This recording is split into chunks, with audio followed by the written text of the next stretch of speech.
जय जौहर दोस्तों, आपके अपने YouTube चैनल जौहर जॉब अलर्ट में आपका स्वागत है। इस चैनल के माध्यम से हम आपको government job, private job, online संबंधित जानकारी प्रोवाइड करवाएंगे। ठीक है, तो आप अपने आदिवासी भाई को सपोर्ट करना चाहते हो तो चैनल को सब्सक्राइब कर दो। ठीक है, बेल आइकन भी प्रेस कर दो। इसके बाद अपन वीडियो को स्टार्ट करते हैं। साथियों, ई अटेंडेंस को लेकर माननीय शिक्षा मंत्री से सबसे पहले सवाल पूछा गया था। 145 क्रमांक 1251 श्री सुनील उइके क्या स्कूल शिक्षा मंत्री महोदय यह बताने की कृपा करेंगे क्या पूर्व मुख्यमंत्री के द्वारा विधानसभा चुनाव 2023 के पूर्व यह घोषणा की गई थी कि शिक्षकों के लिए ई अटेंडेंस व्यवस्था को किसी भी स्थिति में लागू नहीं किया जाएगा? यदि हाँ, तो वर्तमान सरकार के स्कूल शिक्षा विभाग के द्वारा शिक्षकों पर दबाव बनाकर उस व्यवस्था को क्यों लागू किया? क्या पूर्व मुख्यमंत्री के द्वारा की गई घोषणा झूठी थी? यदि ई अटेंडेंस अंतर्गत जिस ऐप का उपयोग किया जा रहा है उसके उपयोग से किसी के पास कोई फ्रॉड होता है तो क्या सरकार या शिक्षा विभाग उसकी जिम्मेदारी लेगा? नंबर है, क्या ई अटेंडेंस व्यवस्था के अंतर्गत जिस ऐप का उपयोग किया जा रहा है वह महंगे मोबाइलों में तो अच्छे से कार्य कर रहा है, किंतु सस्ते मोबाइल में उसके उपयोग में बहुत परेशानी हो रही है? इसका विभाग की ओर से क्या समाधान किया गया है? यदि ई अटेंडेंस की व्यवस्था शासकीय कर्मचारियों के लिए लागू किया जा रहा है तो क्या यह व्यवस्था विभागीय मंत्री के स्टाफ पर भी लागू है? साथियों, इसका उत्तर माननीय स्कूल शिक्षा मंत्री श्री उदय प्रताप सिंह द्वारा किस प्रकार से दिया गया, आइए जानने की कोशिश करते हैं। साथियों का नंबर, जी नहीं, ऐसी कोई घोषणा की जानकारी सीएम डैशबोर्ड पोर्टल पर दर्ज नहीं है। शेषांश का प्रश्न उपस्थित नहीं होता है। एजुकेशन पोर्टल का सिक्योरिटी ऑडिट किया जा चुका है। हमारे शिक्षक ऐप एंड्रॉयड के गूगल प्ले स्टोर पर उपलब्ध है। शेषांश का प्रश्न उपस्थित नहीं होता है।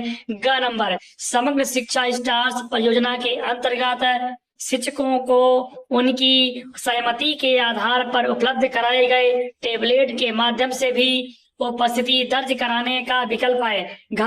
ई अटेंडेंस व्यवस्था संचालनालय के परिपत्र क्रमांक अकादमिक हस्ताक्षर शिक्षा 2025 1074 दिनांक 20/6/2025 के द्वारा लागू की गई है।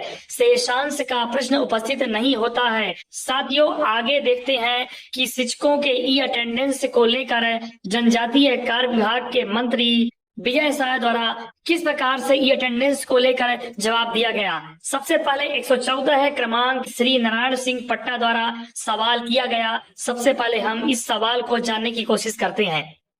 साथियों, क्या जनजातीय कार्य मंत्री महोदय यह बताने की कृपा करेंगे नंबर, क्या सरकारी स्कूलों में विद्यार्थियों के लिए मोबाइल के उपयोग की अनुमति है या उपयोग वर्जित है? इस संबंध में विभाग की क्या नीति है?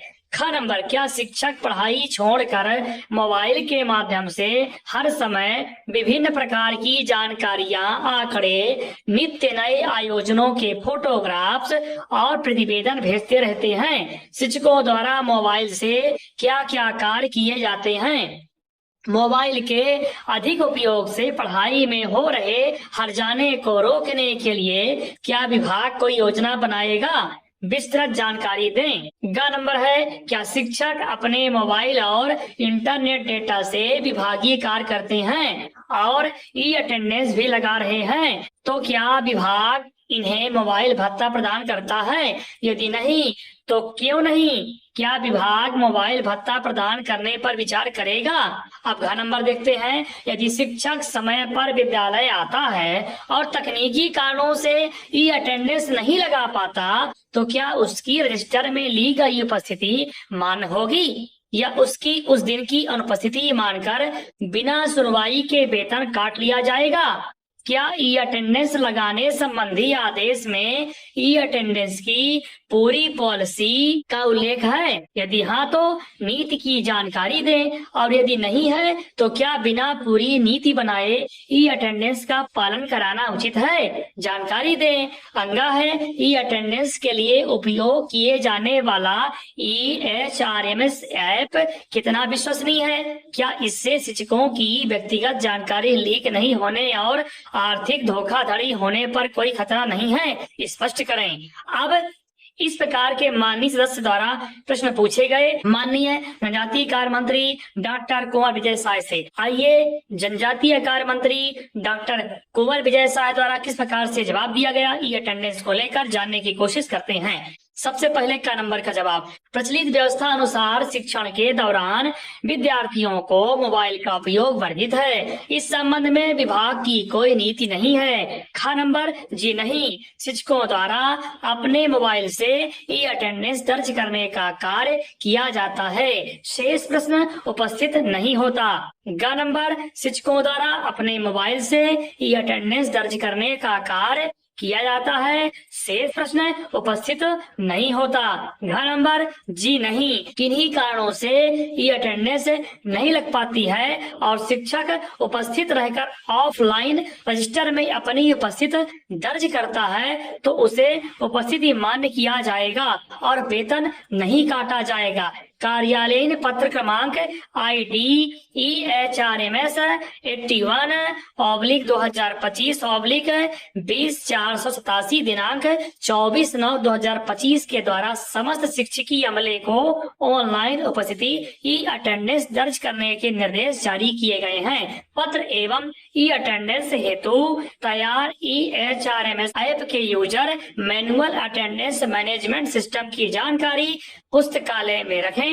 परिशिष्ट अनुसार है। अंगा है, सामान्य प्रशासन विभाग के पत्र क्रमांक 2080/ सामान्य प्रशासन विभाग 2024 7 से 1 भोपाल दिनांक 21/11/2024 द्वारा समस्त विभागों में MPSEDC कार्यालय द्वारा निर्मित EHRMS प्रणाली को लागू किए जाने हेतु निर्देश जारी किए गए हैं। ई अटेंडेंस के लिए उपयोग किए जाने वाले EHRMS ऐप पर प्रत्येक यूजर की लॉगिन ID बनाई गई है जो टाइम बेस ऑथेंटिकेशन पर कार्य करता है। उपयोगकर्ताओं की जानकारी Madhya Pradesh state data centre में सिक्योरिटी के निर्धारित मापदंड अनुसार संरक्षित की जाती है। साथियों, ये रही माननीय शिक्षा मंत्री राव उदय प्रताप सिंह एवं जनजातीय कार्य मंत्री कुंवर विजय साय द्वारा माननीय सदस्यों द्वारा पूछे गए ई अटेंडेंस से संबंधित प्रश्नों का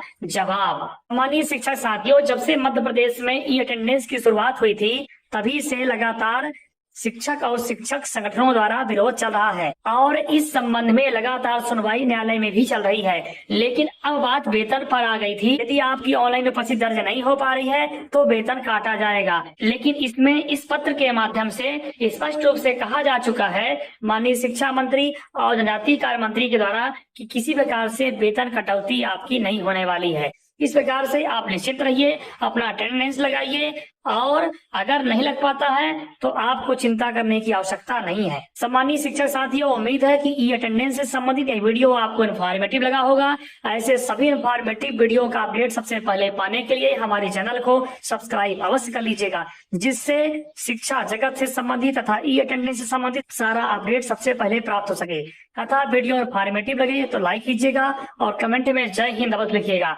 साथियों, अब आपसे मुलाकात अगली अपडेट के साथ होगी। तब तक अपना ख्याल रखिएगा। बहुत बहुत धन्यवाद।